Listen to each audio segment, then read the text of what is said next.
hi kahin khutsidan kan lewa guna yan the in sunga hong peng kahin ho kahin hera guna inam din mun kahin kho sing e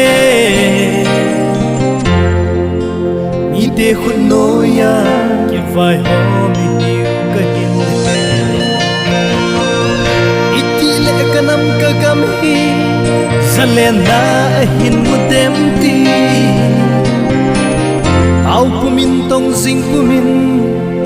nam si pein zong kahin hin la kanam mi ten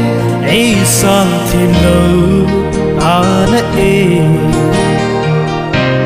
I phalo ding zengi ai ge lui nam si pe hin khu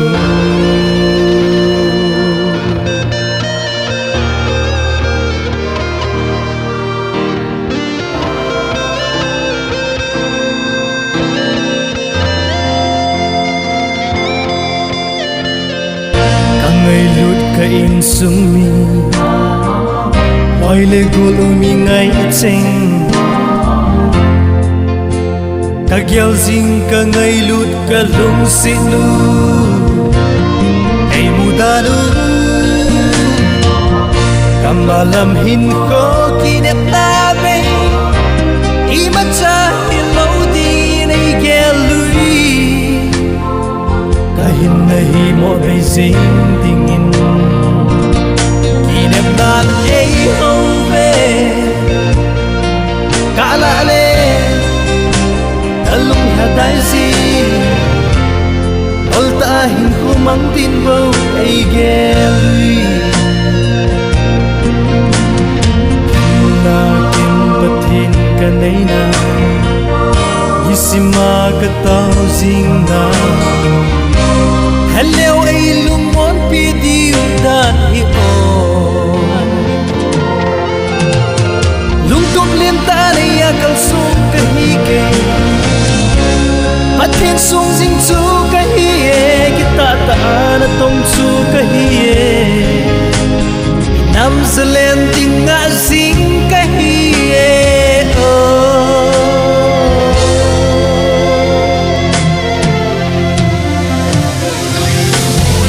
ai sina dia ka ngai pen ka chun adam zing hinam dia ka gelai Kau na ahung e na khusin tu kasai hinla hum solo how la se lo zerin sunu van kamani khatle ikimuding kakine me lung tum lien ta ne ya kal sung ka hi ke Athin sung zing chu ka hi e kita ta ana tong chu ka hi e